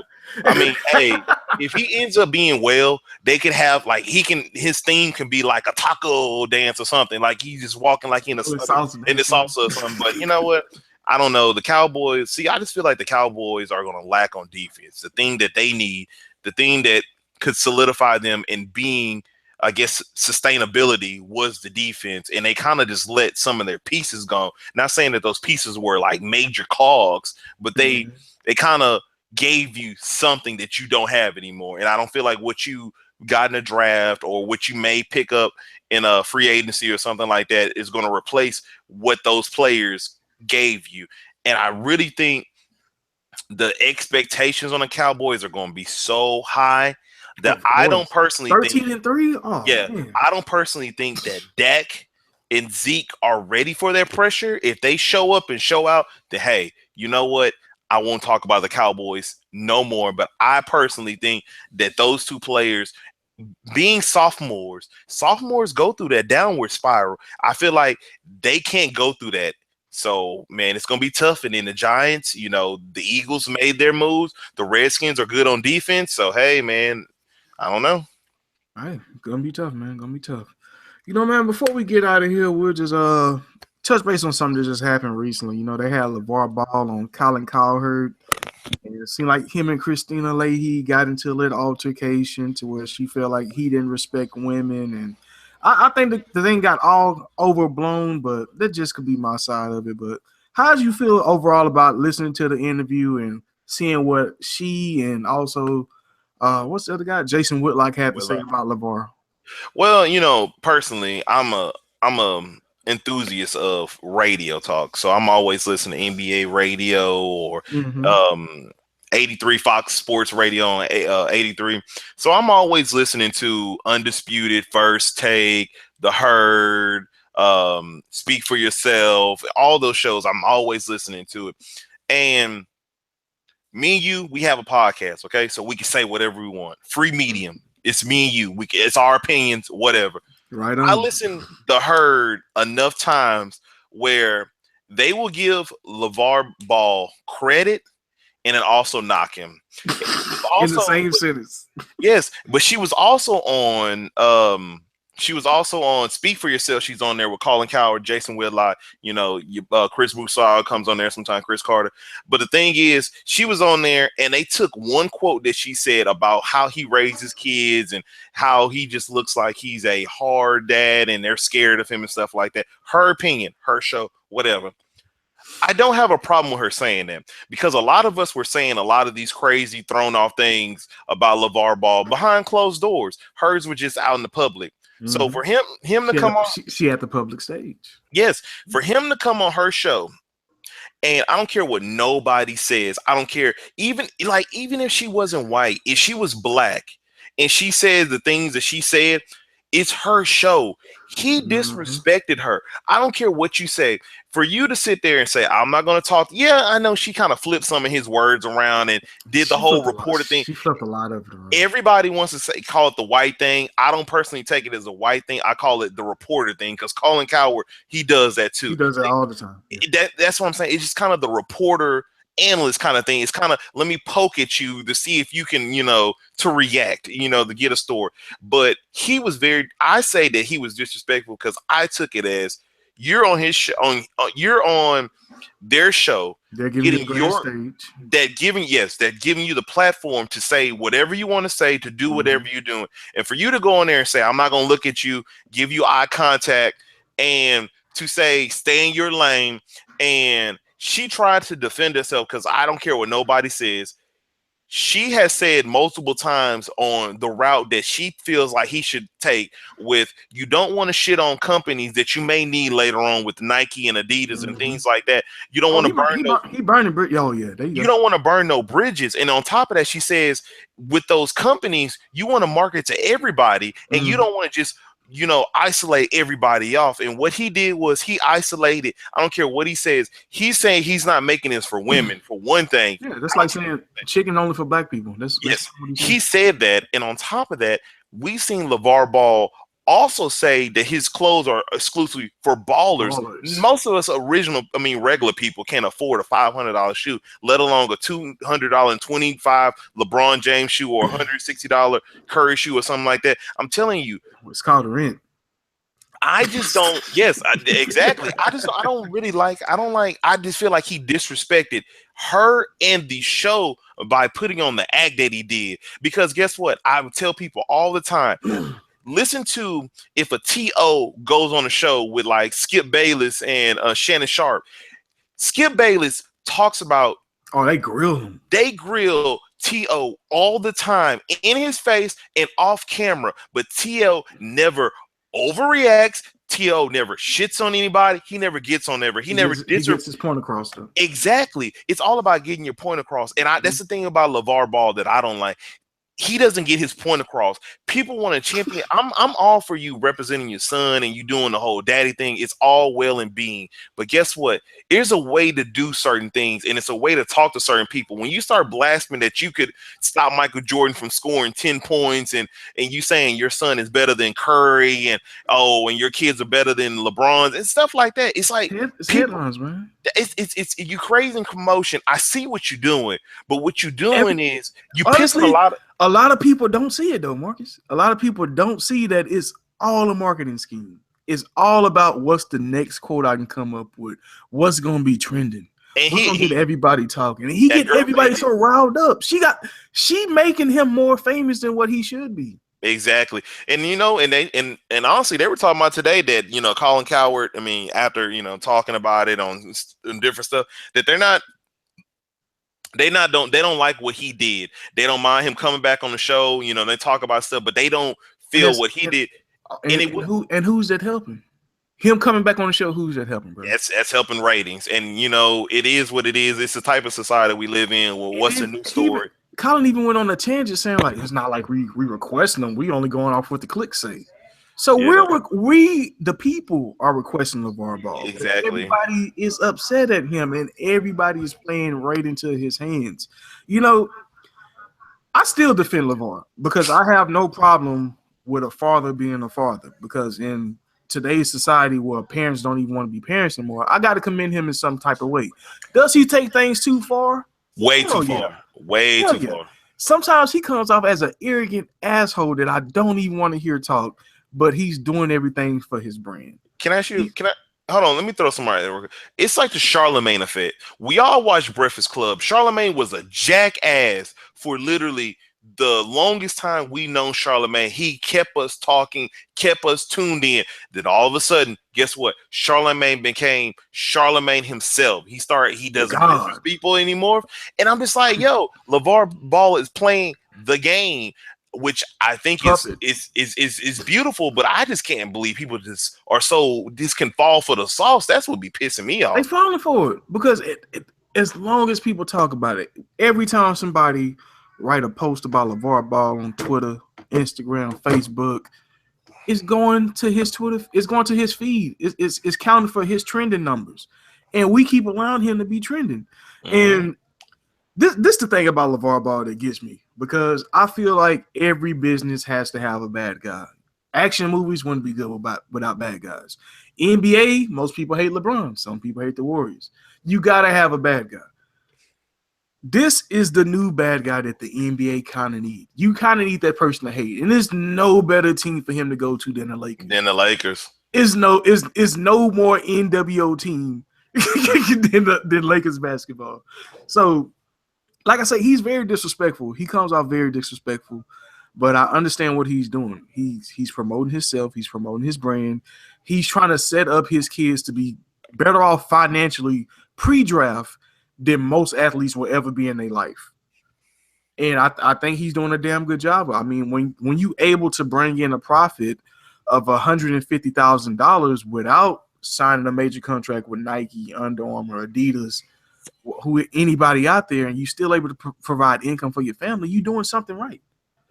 And as disrespectful as he may be, we're all playing into his hands because what do we want to see now? We want to see Christine and LeVar Part 2. That's what we want to see. We're caught into the drama. Now we're caught into the soap opera. All of a sudden, when he goes on Colin Cowherd, this is General Hospital. It's not about sports no more. This is the thing that I'm loving that we having this conversation because this opens up more dialogue. What this does is it just takes me to a spot where I think our generation is heading, that everybody wants. It's gonna be more LeVar Ball. It is, and what it's doing is this opens the door for more people to be like this. So you're gonna see more parents doing the extra. You're gonna see more people doing that, and that's what I'm just like. It's just getting to the point where everybody wants attention, and it's getting ridiculous to a point where the gap between being famous and being normal is so thin now. Yeah. I swear when I was growing up, when I used to see like my favorite actors like Will Smith or maybe a Eddie Murphy or maybe a Brad Pitt, I was always like, yo, I would just wonder what their life was. You know what I'm talking about? It created a grind in me. It created a mentality, a state of mind that guess what?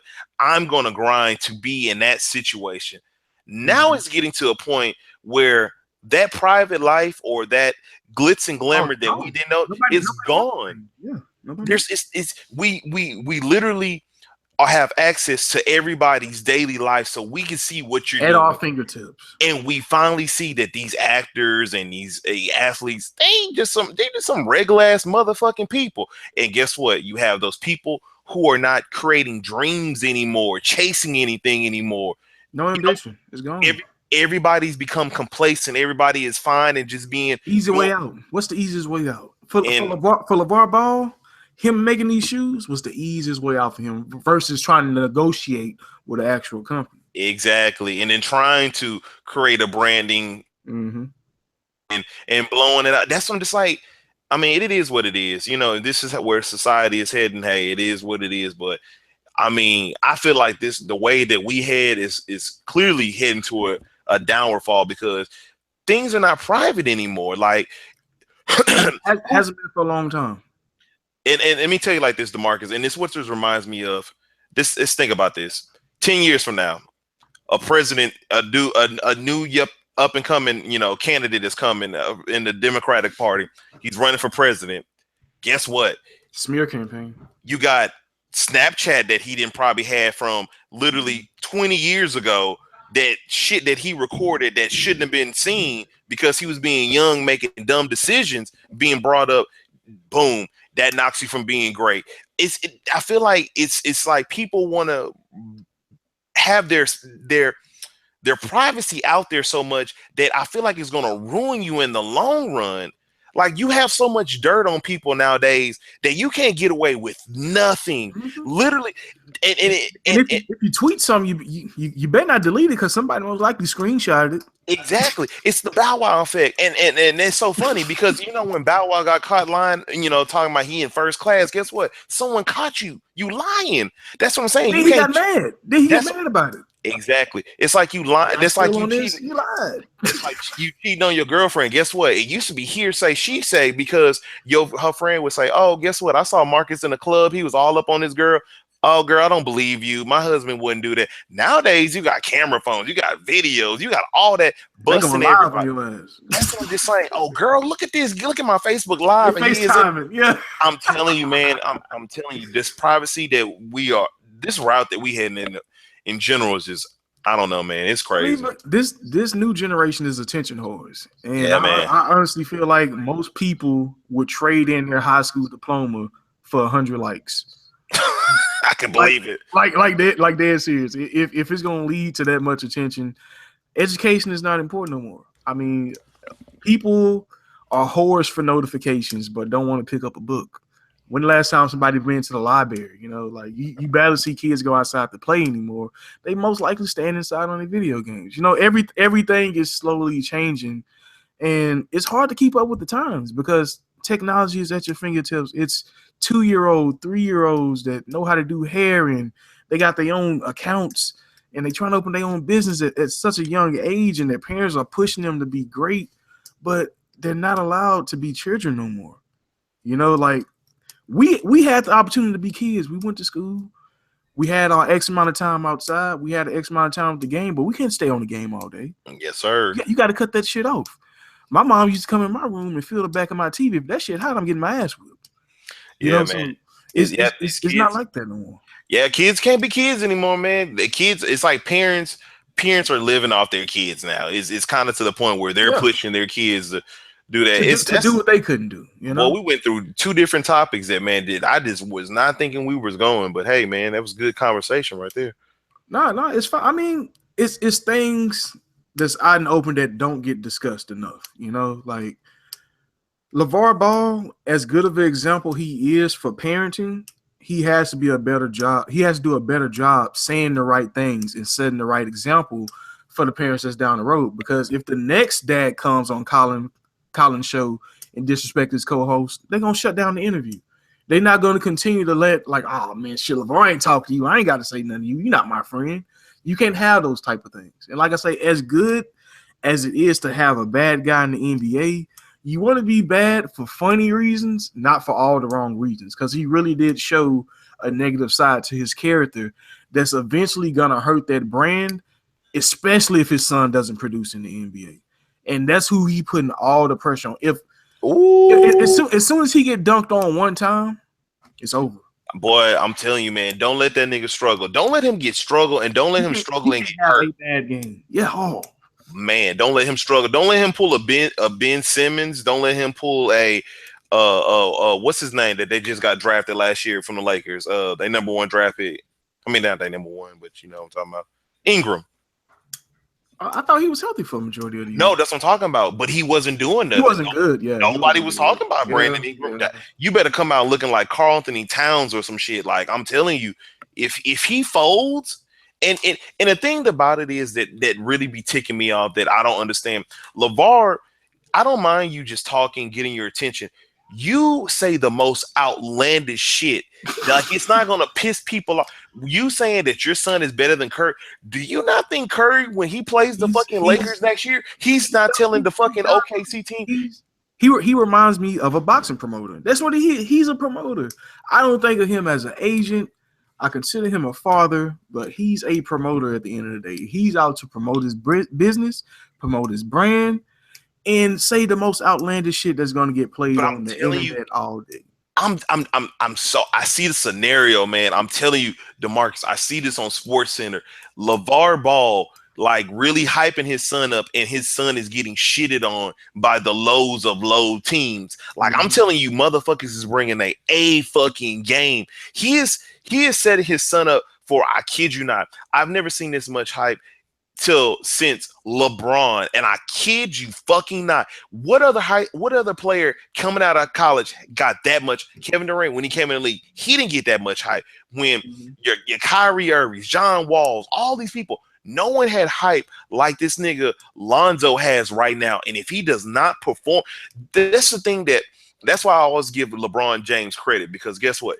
In spite of being held as the king coming to the league, you lived up to expectations and exceeded them hoes. And a lot of first round picks don't do that. You can look at Anthony Bidden, you can look at Emeka Okafor, you can look at Greg Oden. I mean, it's a chain of first overall picks that sometimes just don't pan out, or they flame out so quick. You can even look at Blake Griffin. And it's not just the first one, first overall. It's like the first two. There was like a stat someone I heard somewhere, like the first two overall picks haven't made it to like won a championship or made it to the finals in forever or some shit like that. I was like, or like for so long or so many years. I said, damn. But I'm telling you, man, he's setting that boy up, man. If he don't deliver, man, that's gonna crumble. It's a lot of pressure on him, but I wish him all the success though, man. Like I said, I want that brand to be successful, but I also want him to be a little bit more respectful for the media people. You know, I wish there was a world where you can just do two different scenarios and just see what the fuck is going to happen, and then shoot that scenario. Exactly. Because I just don't want us to be in a position to be interviewing a dad one day and we sit in a certain way and they don't want to talk to us. You know what I'm saying? Like, how are we supposed to respond? How are we supposed to keep our cool in a situation like that when it's all fucking show and you're going to disrespect us like that? So exactly. You know, so I know what you mean. Like, you don't want to get disrespected on live TV like that. So that makes perfect sense. But, man, is it anything else you want to tell the people before we go ahead and wrap everything up? No, sir. A couple of reviews of Guardian of the Galaxy and Fast, 8 coming soon. I don't even know how many they do. Yeah, oh man, I can't wait to do these reviews.